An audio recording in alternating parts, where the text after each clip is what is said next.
Greetings, everyone. Welcome back to my channel, Hidden Alchemy by Sade. If it is your first time tuning into my videos, welcome. So happy to have you here. And if it's not your first time, welcome back. My name is Sade. I am a wellness coach specializing in mental, spiritual, emotional, and physical well being practices to really help guide people to tapping into their personal power and transforming their life using so many different modalities. So, if you're interested in any of the work that I do, go ahead and head over to my website where you can find tons of my services, my one on one coaching, or you can go ahead and request a personal astrology reading so that you can see where these transits are taking shape in your chart and how you can really use the transits and just your astrology chart to tap into your personal power and work on some weaker points as well as your strengths throughout life. So, for today's video, we're going to go ahead and dive into the astrology for the month of November. And November, just energetically, is going to be a busy month. However, I do feel the energy of this month being a lot more on the playful side, especially towards the end of the month. However, the early half of the month, especially because we are going to be in Scorpio season, well, we're in Scorpio season right now, but we're going to have our new moon in Scorpio. We're going to have the full moon in Taurus opposing Uranus. And we're just going to have some oppositions, some squares that are really going to require us to stay very focused and very on path as to what we are planning and building. Lovely Saturn is going to station direct. Pluto is moving into Aquarius. So, really staying on par and on path to what we are building for ourselves. And then, towards the end of the month, as we have more Sagittarius energy, and then Mercury stationing retrograde, a time to just slow down, have a little bit more fun, focusing and paying attention to the bigger picture while also taking the necessary steps and the details that we need to get towards that bigger picture. So let's go ahead and start off with the first of the month. So as soon as we get into the month, we have a new moon in the sign of Scorpio. And I have a full video on the new moon in Scorpio and what that energy means. So if you want deeper detail on that energy, go ahead and check out my full video. But we have the sun and the moon together in the sign of Scorpio. And whenever we're dealing with the Scorpion energy, we are dealing with in depth research. We are dealing with uncovering truths, uncovering hidden secrets. And sometimes those secrets can be things that we are unaware that we've been hiding from ourselves, or things that we have been aware that we've been hiding, and we're finally ready to tap into our personal power and to use our gifts to either heal or to empower us and encourage us to keep going on our journey. The sign Scorpio is feminine in nature and it's ruled by Mars as well as Pluto. Pluto is the higher octave of Mars. And whenever we're working with that energy, it's really about tapping into one's personal power. And this is going to be very important because we'll have the full moon on the 15th opposing the sun in the sign of Scorpio. And that's going to really push us to make the change that we need to empower ourselves so that we can have the financial stability and security and resources that are very important to us. So again, if you want deeper knowledge on that topic, go ahead and look at the full video that I have for the new moon in Scorpio, where I also talk about the different transits that we have around the full moon in Scorpio, the new moon in Scorpio, that help to support this moon energy. So right after that, I have my handy book here. We have Mercury moving into Sagittarius. So Mercury will be in the sign of Scorpio the same day as the new moon. So really use that as an opportunity to pry, dive deep, and get straight to the hidden details. Because once Mercury moves into Sagittarius, we are in this energy of speaking our truth. Mercury in Sagittarius is all about the preacher, because Sages love to inform other people of their philosophy, inform people of the wisdom that they learn along their journey. So when you put Mercury here, okay, a lot of people are going to be very confident in their thoughts and most importantly their beliefs and their philosophy. And Mercury in Sagittarius is also a great opportunity to expand your mind and expand your knowledge on a topic. Now, because Mercury is the opposite planet ruler, so Mercury rules Gemini. Gemini is the opposite sign of Sagittarius. So when you put these two energies together, sometimes the Sagittarius energy, because Sag likes to focus on the bigger picture, the ideals, the belief system, Mercury prefers to focus on the details. So be mindful with this energy that you aren't speaking before you know the truth, right? Be mindful that you are fact checking your information before you stand on your stage and preach to the choir. Another thing to consider with Mercury and Sagittarius is allow other people to have their truth. Two truths can exist in one space, and allow that to be an opportunity to exchange ideas, to maybe learn something new. Sometimes Sagittarius energy, because it is the sign of wisdom, of religion, of philosophy, they can be pretty set in their philosophical beliefs and ideals. So when we have Mercury here, understand that many people have different belief systems, and it's okay for many truths to exist. And it's even better for us to communicate what those truths are. And maybe we can learn something if we remain open. Right after that, on the 4th, so the energy from the 4th, and I will say this Mars Pluto opposition is really going to be prevalent until I would say April of next year, but it's going to be in its intensity around the 4th and the 5th, because we have Mars in the sign of Cancer, which Mars is already in its pre-retrograde shadow in the sign of Cancer, and it will retrograde in December. So I'll have information about that for our December video. But Mars is in the sign of Cancer and Pluto is in the sign of Capricorn at the 29th degree. Okay, and whenever anything is on the 29th degree, I have a few transits at the 29th degree in my personal chart, so I understand this energy very well. It is literally a clearing out of an old belief system, and especially because it's Cancer and Capricorn, an old tradition. Cancer deals with our ancestral knowledge. Capricorn deals with the patriarchy, in a sense, how we use the traditions from our home life to go out into the world to build, to create, and to sustain. Capricorn is all about sustaining. Cancer is also all about sustaining, but on the emotional level, on the nourishment level of how we sustain from our home.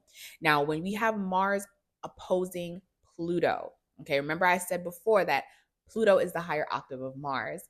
Mars and Pluto are both planets that deal with conquering. I would say I wouldn't say war, but I will say conquering, because sometimes we we need to conquer ourselves, right? And a lot of times we are at war with ourselves, but if we would just listen to how we need to move forward and how we can transform ourselves to rise to the occasion, then we can conquer ourselves instead of thinking that we have to conquer things outside of ourselves and be at war and conflict externally. So that's why Pluto is the higher octave of Mars, because Mars is about combat, but Pluto is about transformation on an internal level. So when you have these two signs opposing each other in the sign of Cancer and Capricorn, there is an old tradition that you have been working with, or we have been working with as a collective for some time, that really is no longer. And these next few months, there will be some power struggle, some power dynamics, because that is just Pluto and that is Mars. There will be conflict. And especially because Mars is in the sign of Cancer, you want to pause to take heed to how you feel and then take the practical steps to approach the situation. Sometimes Mars and Cancer can get very stuck on the emotional part, whereas Capricorn energy, where Mars thrives in Capricorn, it's really about, okay, this conflict is at hand. What are practical steps that we can take to keep the long term goal in mind? Remember, this is energy that's going to be felt up until, I would say, April, May of next year, because we have Mars going retrograde in Cancer. And then we're going to have, when Mars goes back into Leo, because Mars is going to move into Leo this month, it's going to go back into Leo and it's going to hit that Pluto opposition again when Pluto moves into Aquarius. So be aware of what comes up during these next few weeks in terms of power dynamics, in terms of tradition that is changing, and in terms of ways that we have handled conflict before that is not going to serve us in the long haul. Okay, so that's the energy we're going to be working with. Now, right after this Mars Pluto opposition, Mars moves into the sign of Leo, reminding us of our regalness, reminding us that it is okay to be courageous and be confident. Even if we don't have all of the answers, we can still step forward with a sense of pride and a sense of self worth in our capability to tackle conflict. Now, Mars loves to be in Leo because Leo is a fellow fire sign. Mars is the natural ruler of Aries. And with Mars in Leo, it's also a great time to become the performer and become the entertainer, right? If there is a hobby or any type of artistic interest that you've been interested in that you might have pulled yourself away from or pulled back from because of tradition or because of just maybe not having enough downtime, use this Mars in Leo energy to test the creative in yourself and to allow yourself to take center stage. And creativity can be in any form of our life. If there's a business idea that you've had that you wanted to try, use this Mars in Leo energy because it will retrograde. So you will have time to clean things up, clear things up, and then to finally move forward with confidence and with pride in yourself and what you are capable of creating. Now, right after that, on the 12th, so not right after, but a week later on the 12th, we have Mercury, which is in the sign of Sagittarius, squaring Saturn in Pisces. Now, this is a tense point to really pay attention to because Saturn has been in Pisces for some time and it will continue to be in Pisces 2025 and a little bit of 2026. So we've all been working with this Piscean area of our chart where we have had to clean up our ideals around forgiveness, compassion, building mastery in our healing abilities, building mastery in our dreams and our ideals, and just having more boundaries in the dreams that we have for ourselves, but also the energy that we're giving to other people. Pisces is the sign of servitude and service. So we've all been cleaning up the Piscean area of our chart as a collective. But now Mercury is in Sagittarius and it's going to square Saturn in Pisces. And remember, I said Mercury in Sagittarius can sometimes miss the facts, miss the detail, and get overzealous and over optimistic, which is very normal for Sag energy to be very optimistic and to see the silver lining in things. But now the square to Saturn is going to block an opportunity. Saturn deals with restrictions and boundaries until we have built the level of mastery that is needed for something to take shape. So wherever you have a Sagittarius in your chart, this square is going to block something in that area where you have Sagittarius. And it's not going to block you for good, but it's going to block you until you have built a level of mastery, a level of understanding, and having your facts together and having the groundwork, the foundation properly built so that you can receive the energy from that Sag area of your chart. Now, this is important because Mercury will station retrograde later in the month, which means that this square is going to happen again. So take heed these first few weeks of what is showing up in your life that you might not fully be as prepared and ready as you think, so that you can use this retrograde period to go back over the details, to iron some things out so that you can reap the reward. Now, on the 15th, so after we have that square with Mercury, Saturn will station direct in the sign of Pisces. So Saturn has been asleep for a few months since June, ending of June. And Saturn just wants to know, have you cleaned up the area while I've been asleep, while I've been resting before I wake back up and move forward? So hopefully wherever you have Pisces in your chart, you've really been slowing down and putting a magnifying glass on what has Saturn cleaned up and why. Why has Saturn restricted you from certain people? Why has Saturn restricted you from certain environments or certain ideas that you wanted or beliefs that you've had? Why did Saturn have to pause for a moment for you so that you can clean something up? Because now that Saturn is going direct, Saturn wants to give you reward. That's the thing with Saturn. I know that Saturn can sometimes have a bad rep of just being hard, but it's not for no reason. It's to give you the fruits of your labor, but you have to go through the labor. So finally, Saturn will be stationing direct in the sign of Pisces. And then on the same day, we have a full moon in the sign of Taurus.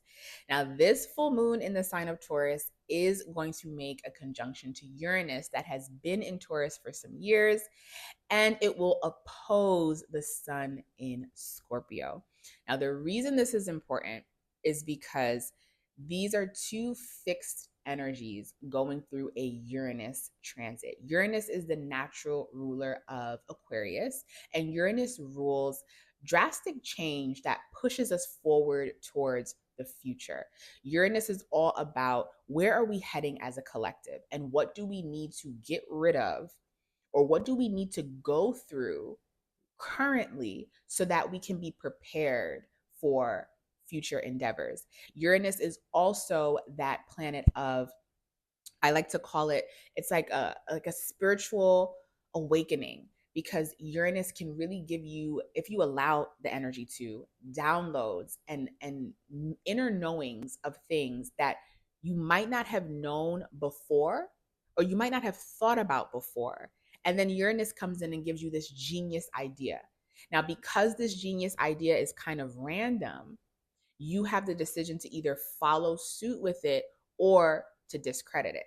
But Uranus gives you that lightning bolt, genius, eclectic idea that can be a little uncomfortable, especially when you're dealing with the sign of Taurus, which likes stability. So, wherever you have Taurus in your chart, you have been working on stability, resources, as well as your sense of self-worth and your sense of value. What do you value? And a lot of our values have changed since 2018, 2019, when Uranus first entered Taurus. So now that Uranus is actually retrograde right now and making this conjunction to the moon and this opposition to the sun, it is time for you to let go of something you've been holding on to, a thought process.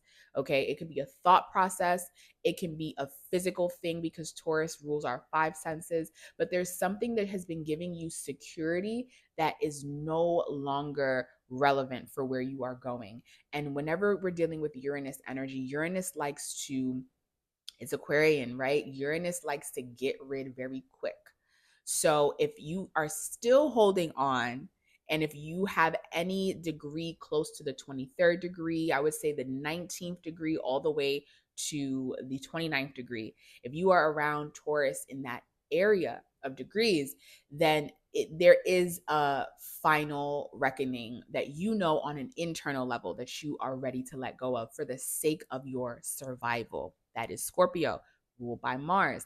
It's the sake of survival. So now your sense of stability is going to be rocked and going to be changed to prepare you for where we are heading in the future. So lots of energy happening on the 15th. We have Saturn stationing direct, we have the full moon. So it is a time to slow down and notice what needs to change, and then take your time to act on those changes. On the 19th, we have Pluto entering into Aquarius again, but this time for good. And then it will be in the sign of Aquarius up until the third degree. And then it will actually, no, it will be in the sign of Aquarius all the way until May. And then it's going to retrograde back again to the earlier degrees of Aquarius. So we've been through the 0 degrees of Aquarius as a collective back in January of 2023. So think about your life, January, February, March, April of last year. What changed? Because that change is going to be locked in as we move forward in this Aquarian area of our chart, where we are reinventing ourselves and also focusing on power dynamics that don't require us giving our power away to other people. I made a video on Pluto and Aquarius last year, so definitely go ahead and check out that video if you want more in-depth understanding of how we're going to be working with this energy up until 2043. So lots of changes, but because Pluto is an outer planet, these changes are going to take time, which is great. Now, coming towards the end of the month, we have on the 21st, the sun is moving into the sign of Sagittarius, along with Mercury in the sign of Sagittarius. So there is this playful energy that we are starting to move into. We want more adventure. We want more connection with people. We also want an opportunity to travel, whether that be travel through our studies. Sagittarius also rules your philosophical studies, or whether that is long distance travel so that we can learn, so that we can connect. Sag likes to learn the world by experiencing the world. So now that the sun will be moving into Sagittarius, there'll be so much more of an emphasis on peopling, connecting, socializing, exchanging ideas, and having a good time. Now, right after that, lastly, on the 25th, we have Mercury stationing retrograde in the sign of Sagittarius. So pay attention for this entire month of November on what conversations are coming up because Mercury is in Sag, what conversations are coming up, what ideas are coming up, belief systems, okay? And because this Mercury is going retrograde in the sign of Sagittarius, there might be a belief system that you need to change. There might be a belief system that you need to revisit. Allow yourself the mutable energy of Sag to change and to pivot. If something does not feel right, if something is no longer who you are because of that Taurus full moon conjunct Uranus opposed Scorpio, if you are changing your identity, Pluto and Aquarius, right, then you're going to have to change a belief system that is no longer going to serve you. However, otherwise than that, I see November being a very fruitful month, but a time to pause and a time to pivot. Now, if you want to see how this month of November is going to be affecting you on a personal level, feel free to head over to my website and schedule a reading, and we can dive into your personal natal chart and guide you on how to best use these transits to the best of your advantage. All right, everyone, feel free to check out my new moon and full moon video for deeper details on the new moon and full moon we have happening this month. Other than that, I will see you for our month of December.